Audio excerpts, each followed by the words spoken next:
22. Capítulo 1 de Colossenses, versos 21 e 22, que diz o seguinte: E vocês que no passado eram estranhos,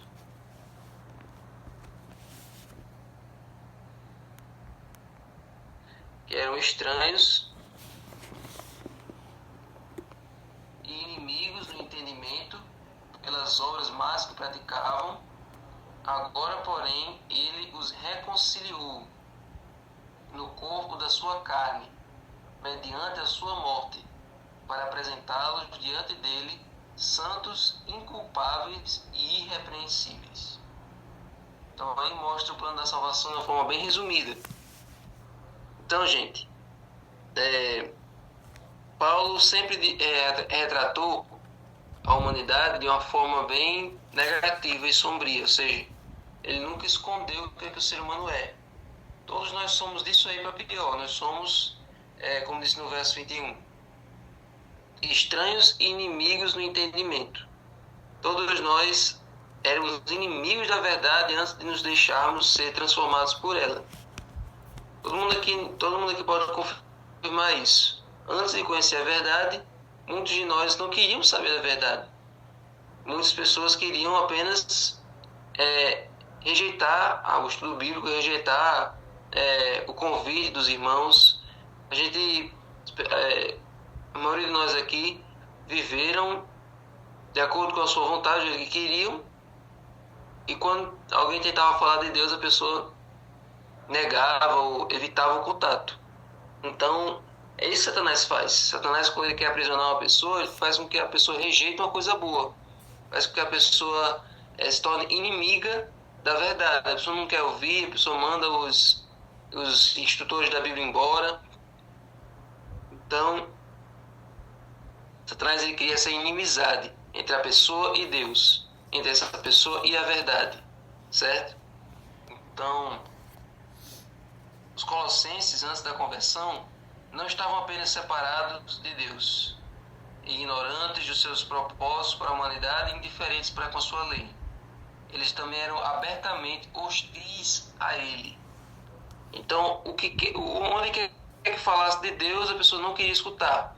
Onde quer que falasse de Jesus, né? Onde quer que falasse sobre a Bíblia, a pessoa evitava ouvir porque estava hostil a esse assunto, não queria saber desse assunto. É da mesma forma quando alguém se afasta da igreja. O mesmo comportamento que quando a pessoa é de fora ainda, nunca conheceu a verdade. E o comportamento de uma pessoa que já conheceu a verdade e agora sai, é o mesmo. Satanás, ele coloca essa barreira, ele coloca essa inimizade entre nós e Deus, certo? Então, vamos continuar lendo aqui.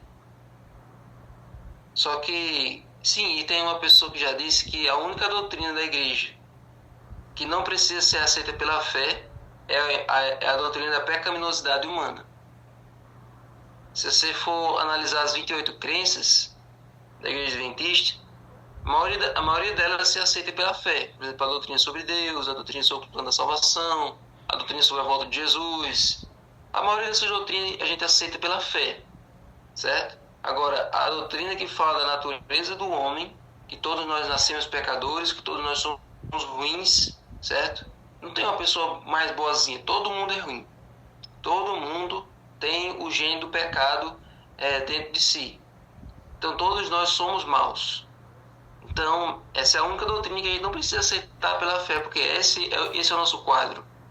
E a gente vai lá para Romanos 6, que diz assim, que porque todos pecaram e carecem da glória de Deus. Todos pecaram. E tem outro verso que é de Salmo, se não me engano, é de Isaías, que repete nas cartas de Paulo, que diz assim, porque não há justo sequer. Todos correm em direção à maldade. Então não existe uma pessoa mais justa. E é por isso que é muito triste quando a gente está dando estudo para uma pessoa e a pessoa diz assim, mas eu nunca fiz mal a ninguém, eu nunca prejudiquei nenhuma pessoa, nunca roubei, nunca matei, não sou de mentir. Então eu sou uma pessoa santa, não preciso disso aí. Então, a pessoa dizer que é a mesma coisa que a pessoa dizer que não precisa de Jesus, a pessoa dizer que Jesus é descartável. Se ela é tão santa assim, para que Jesus? Jesus é para quem é ruim. Jesus é um salvador para as pessoas que já são perdidas, pessoas que não têm esperança. Eu sou uma pessoa boa, eu sou uma pessoa, eu sou uma pessoa realmente exemplar. Eu não preciso de salvador. Então, as pessoas que são desse jeito são as pessoas mais sem solução. Pessoas que não tem como a gente, não tem como ser alcançadas pela graça de Deus, porque elas se acham acima da graça de Deus. Elas se acham num grau de santidade que não é necessário uma mudança de vida. É o caso do fariseu que orava de si para si. Ele falava o tempo todo na oração dele, se comparando com os publicanos, se comparando com as pessoas que ele considerava inferiores na sua condição espiritual, e ele dizia: essas pessoas todas aí não são como eu. Eu sou muito melhor do que essas pessoas, eu sou muito mais perfeito, muito mais santo do que esse publicano aqui que está do meu lado. Exatamente, de frente. A cruz é em vão para essas pessoas. Eles acham que o sacrifício de Jesus não contempla a situação delas, porque elas já estão com o pé na glória. Então, aquele fariseu se achava melhor do que o próprio publicano que estava ali no templo junto com ele. E qual era a diferença da oração do fariseu para a oração do publicano? O publicano nem sequer olhava para o céu, ele ficava olhando para baixo e batendo no peito assim, dizendo: Pai, tem misericórdia de mim, porque eu sou um pecador. Então, enquanto um se achava santo, o outro se achava um pecador. O outro reconhecia que era errado. O outro reconhecia a sua situação. Então, ele pedia misericórdia. Ele pedia compaixão de Deus. Atente para a minha causa. Ele não se achava merecedor dos favores de Deus. Ele não se achava merecedor da bondade de Deus. Por isso que ele pedia misericórdia. Ele pedia: por favor, se o Senhor puder, me ajude. E Jesus termina a parábola dizendo que aquele ali saiu justificado para sua casa, e não o fariseu que ia só para se achar diante de Deus, se achar alguma coisa. Então, gente, essa é a condição da natureza humana. E desde que o ser humano caiu, que Deus vem tentando se reconciliar conosco. Ou melhor, nos reconciliar com Ele, porque ele não ficou magoado, Deus não ficou chateado, ele ficou decepcionado, mas ele não ficou furioso com a raça humana, certo? Ele vem tentando nos reaproximar com Ele. Então, desde o Éden, quando Adão e Eva pecam e se escondem, vão procurar ramos de figueira para se cobrir, folhas de figueira para se cobrir, Deus é quem toma a iniciativa de correr atrás do ser humano. Adão, onde é que você está? Você achava que Deus sabia onde cada um estava? Deus procurou Adão e Eva justamente para mostrar que ele não havia se esquecido da sua aliança. Todos os dias, Deus ia visitá-los de tardezinha. Deus ia ter aquele encontro pessoal com eles de tardezinha. Naquele dia não poderia ser diferente. No momento do encontro, no momento daquela reunião com Deus que tinha diariamente, ele foi ao encontro do ser humano. Ele não ficou: Adão, vem aqui. Ele que foi atrás. Então nós temos um Deus que corre atrás de nós desde sempre. Então aquele pai da parábola do filho pródigo é uma definição exata de quem é Deus, porque no Éden Deus correu atrás de Adão e Eva, e na parábola Deus correu atrás do filho pródigo. O pai rico não corria, mas aquele pai é diferente. Aquele pai ele corre atrás, ele vai atrás do homem. Então Deus o tempo todo está querendo nos reaproximar, nos reconectar com Ele. E aí Deus pôs isso em prática no Éden, correndo atrás do ser humano. E aí todos nós sabemos que logo após o pecado, o ser humano deixou de ver a Deus, mas continuou ouvindo a voz dele. Por muitos anos os seres humanos conseguiam ouvir a voz de Deus. Mas lá em Isaías 55, verso 1 e 2, se não me engano, diz que hoje as nossas iniquidades fazem uma separação entre nós e Deus e fecham os ouvidos para que Ele não nos ouça. Então hoje nem tem mais como ver e nem tem mais como ouvir a voz de Deus. Ficamos numa situação tão grave e nós cortamos totalmente os laços com ele de comunicação. Mas Deus teve outro plano. Deus fez o santuário. O santuário foi uma casa que foi feita por Deus para ele estar junto do ser humano, para ele morar no meio de nós. Mas aí o santuário terrestre perdeu a sua validade quando Jesus morreu na cruz e depois quando ele foi destruído no ano 70.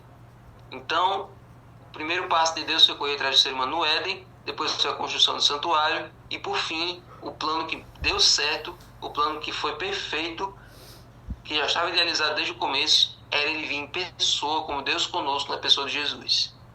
Então, ao Jesus vir como ser humano, ali ele reaproximou o Deus das alturas com o ser humano que está no mais baixo nível.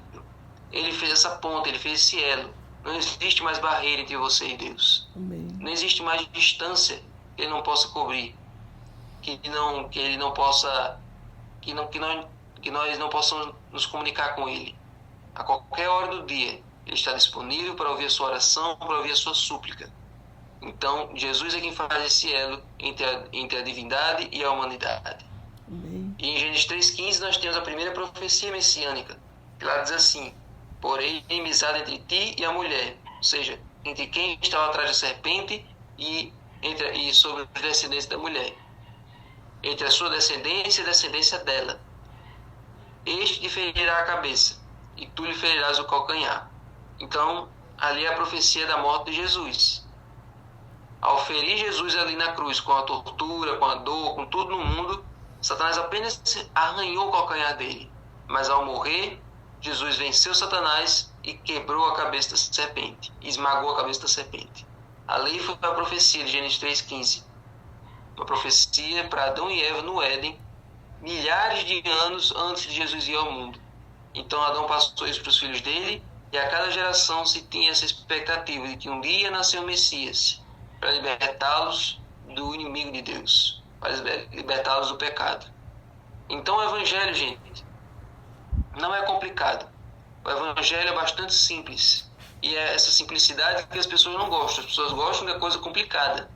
As pessoas se interessariam mais pela nossa mensagem se ela fosse paga do que do jeito que a gente apresenta, de forma gratuita. Se a gente colocasse na igreja um anúncio, um cartaz dizendo assim, ó, salvação, vida eterna por R$ 199,90.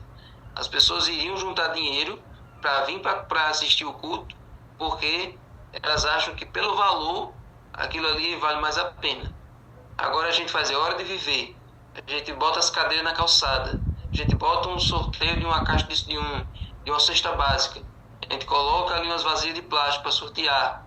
E bota as cadeiras ali, bota a música, faz tudo no mundo, vai na casa da pessoa, faz feira de saúde, aplicação de flúor, faz tudo no mundo de graça para as pessoas, para dizer, olha, Jesus ama você, Jesus quer levar você para o céu, é só você aceitar e se batizar nessa caixa aqui. A gente faz todo o esforço para mostrar que a salvação é gratuita, e aí a pessoa acha que aquilo ali não significa nada, porque é de graça, porque é feito de maneira simples. Então, o Evangelho é simples. O Evangelho tem 3 partes. Primeira coisa, nós somos incapazes de nos salvar porque nós somos pecadores. Então, Jesus veio e morreu pelos nossos pecados.